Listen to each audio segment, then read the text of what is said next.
Last year, after I spotted a grasshopper in my garden, I immediately went online to search for a natural solution because none of my herbs target grasshoppers.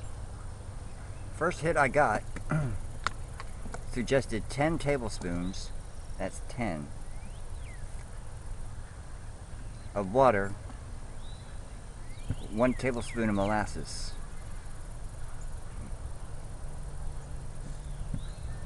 And given that I just didn't feel like doing that, I moved on to the next suggestion, which was relying on the natural predators, birds. And since I already had tomato cage over where I spotted the grasshopper and a perch on the other side of the garden, I figured I was all set, and I just never spotted that grasshopper again, or any others. But I did get to thinking that an indoor solution I've had for bugs has been similar.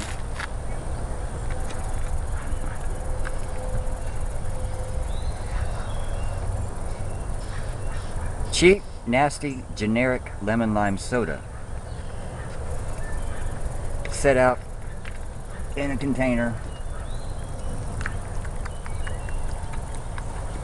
Attracts them, draws them in.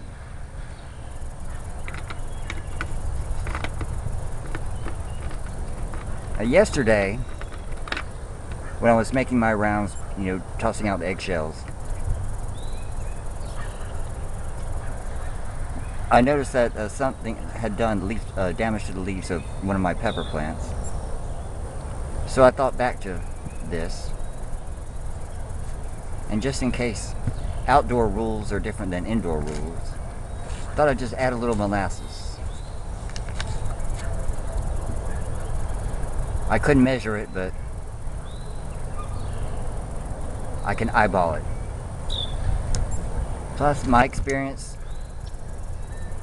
it gets these things really sticky.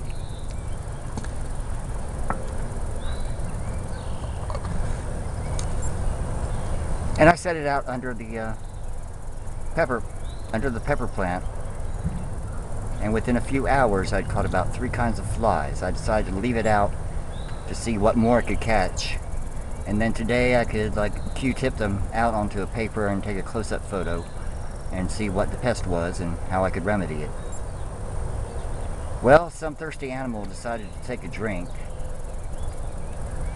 and ate my bugs.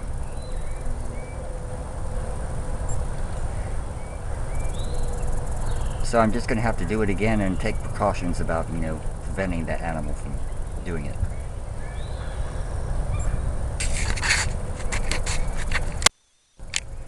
Before I began storing my bananas outside in a hanging basket, I had a problem with fruit flies.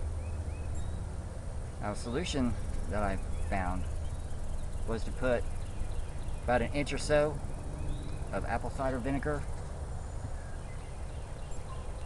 in a wide mouth jar container.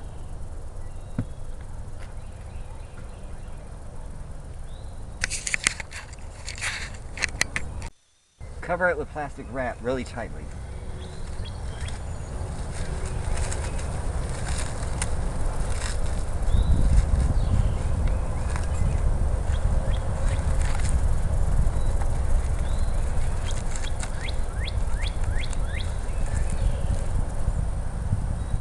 And secure it with a rubber band.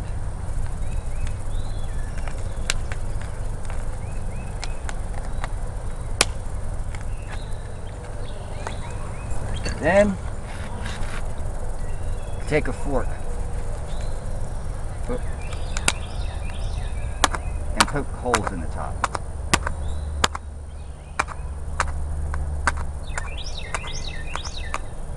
This way the fruit fly can get in and has a hard time getting out before it drowns.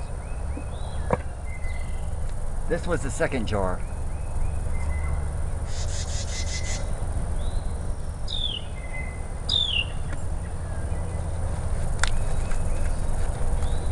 Now, borrowing from that, I could cover this as well and put holes big enough to catch whatever's been eating pepper plants, although maybe they've already been caught and were eaten by some thirsty animal. Ants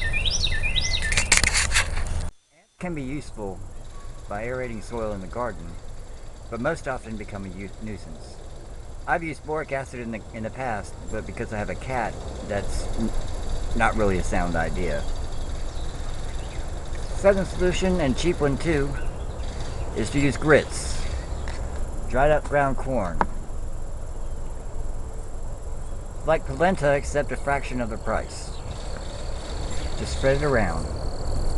Now others say to use orange peel. If I had an orange handy, I really wouldn't want to bother peeling it for ants. Now you can use 5-minute, instant, or just regular. If anyone disparages you, just tell them you got ants. This one is practically untouched. Happens to be next to the basil and near the garlic and the thyme.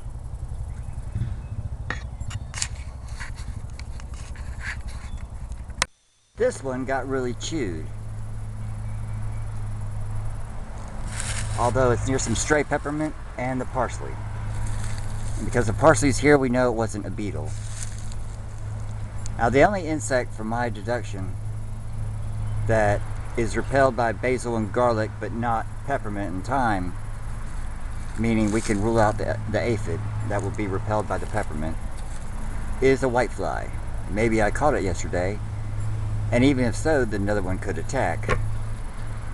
And since the only other basil I have are these two seedlings, which are too small to do any good, I'm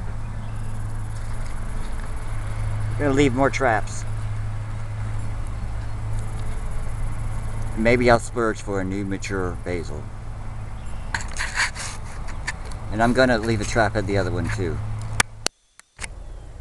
And I'm spreading around grits.